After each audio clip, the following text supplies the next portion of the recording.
Hi everyone, Graham Lawler here. Welcome to my YouTube channel, which will involve brewing homebrew kits and reviewing the produce that is produced from the kits. Today I'm going to show you how I brew some of my kits. Today I am going to do a Young's Harvest Stout. You can have a look there, it's 1.5 kg. This kit here comes with yeast. The yeast comes with the kit, it's in the lid. And then you have options. You can either add sugar, or you can add spray malts, or you can add malt extracts, or various different things you can do with it. What I'm going to do today is I am going to brew it with a spray malt extra dark.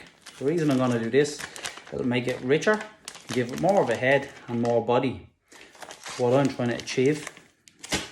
The kit itself will make 30 points.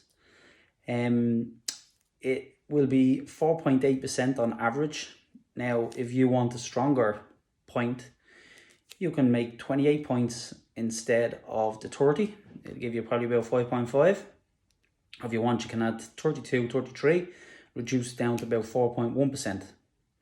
So the first thing you need to do is you need to open the lid, and your yeast is in here. So it's this little sachet. You don't need that for the moment. Now I've already tore this because it is difficult to come off. So just, you take this off. And what you need to do now, this is fairly gloopy. You can feel it in it, it's really thick. So what you do is you boil a kettle of water or hot water in your sink. Now I'm going to put the hot water inside this. And I'm going to put the tin in, and I'm going to leave it for probably 10 minutes. The reason I do that, when you open the tin and you're going to put it into the fermentation tank, you want it to come out easy. You don't want to be scraping it and scraping it. You want to get as much of this out as you can, because this is really concentrated and it really affects the end result. So I'm going to go away now, and I'm going to put this in the boiled water. Okay, so I have this nicely warmed up now. It's actually that warm you need to use a tea towel for picking it up, because it's literally like picking up boiling water. It's really liquidized now, it's not as thick. One very important thing when you're brewing is make sure you sterilize everything. Everything needs to be super clean. It's one of the most important things you can do when you're doing home brews. Okay, so I'm going to get this now. I'll just show you here. Okay, it looks like black liquid tar. So I'm going to empty this into my fermentation tank.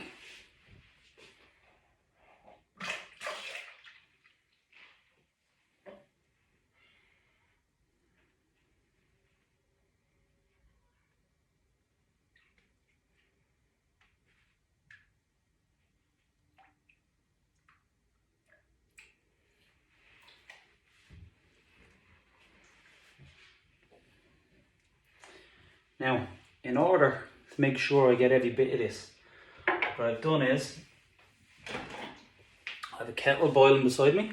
I'm going to pour it into the tin, fill it up, just let it run around the sides. I get every last drop of this, because it's highly concentrated. Sorry I have to turn my back, but needs must. Now I have a little sterile spoon, which has been cleaned in VWP cleaner, same as everything here. So I'm just going to give this a stir. I get all the bits off the side, even scrape them off the lid. What I'll do is, when I'm pouring this one, I'll pour over the lid. If you want an empty tin, you pour that at the end of the day.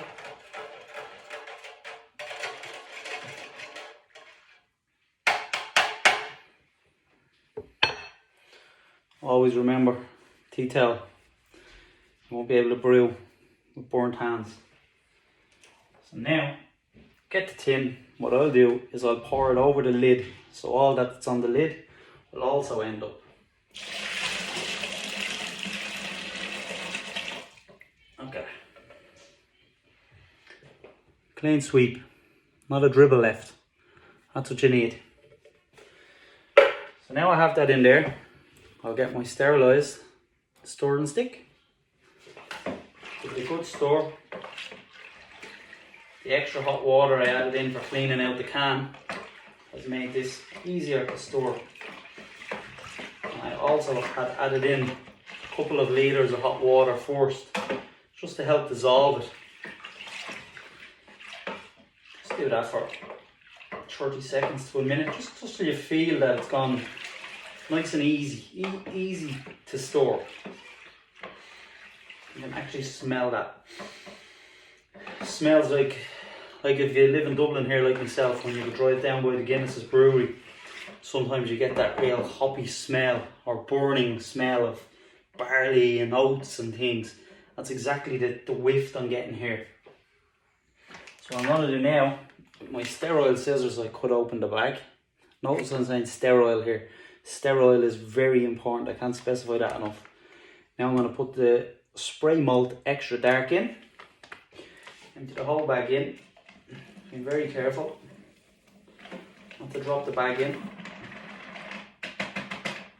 Every last bit. You don't want to measurements. And give that a good stir.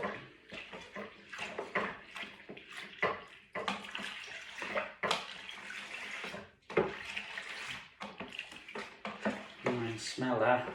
It smells good.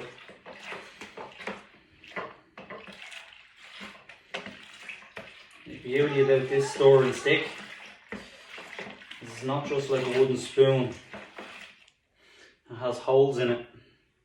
So when you're stirring, it's actually flowing through, giving it a good mix. Let's stir this now.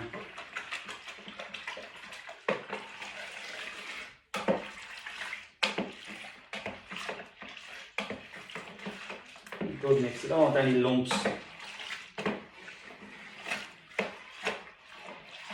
Now what I'm going to do, I'm going to add in some more hot water. Get all that white around the sides.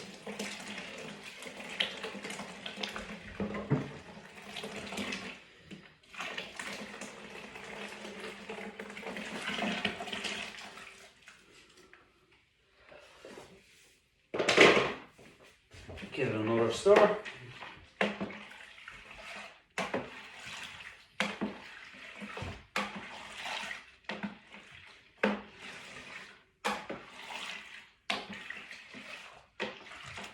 Now it's nicely mixed. What I'll do now, at the minute, I'm at about 7 litres. So as I said, it's going to make 30 pints. So 30 pints is 17 litres roughly. So if your tap water is good enough to drink, it's good enough to brew. If it's not, go out and get yourself some cheap water in the shops. Fill it up. So you need to fill up to the required mark. But what I'll do now, this temperature here is reading at 36 degrees. That is way too hot for pitching the yeast. You'll kill the yeast straight away. Once it's over 27, put the yeast in, it'll just kill it. So what I need to do now is bring it up to the 17 litres. But I need to be careful. I can add in some cold, see what it gets to. Might boil another kettle, get it till it's right. But I'm not going to keep you going in the video. I'll come back to this in a minute and show you when I have the right quantity in. I'll show you pitching the yeast. Okay, so I now have the wort up to its 17 litre mark. I have the temperature at 26. There is a temperature sticker here which generally are good, but what I actually got just in a home store, it's a thermometer that you can stick in, like what you'd stick into a meat or something for your roast. It's very handy. You can put it in and it gives you the exact temperature, just if you're not too sure or too trusting on this. But at the minute now, we're at 26, so I'm able to pitch the yeast. Okay, so you literally open the packet. That was done with a sterile scissors. You can see the yeast in there. And literally just sprinkle it around. You can store it if you want. You don't have to store it. It'll do its own job anyway. Just make sure I get all of that out there. You can see it there. So I'm literally just going to give it a stir. You don't have to, but I will.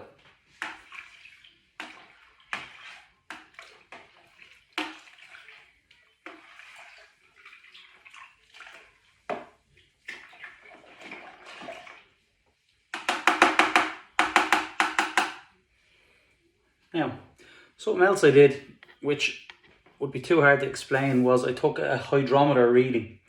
This is a hydrometer. I'll have to do a different video on that because there's a bit of information involved.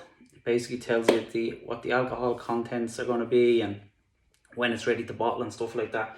So now that I have this done, you have your wort done, the yeast is in, as they say, pitched. So I get my sterile lid, literally put it on, making sure it's fully sealed all the way around. Now what I also have is my airlock on the top of the bucket. It has two little lines you won't see here, but it's filled up in line with the two little lines with sterile water. Make sure you have a good seal on this here.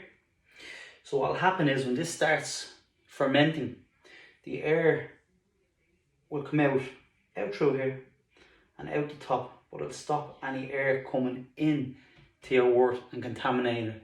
So I'm going to leave this now probably between 6 and 10 days.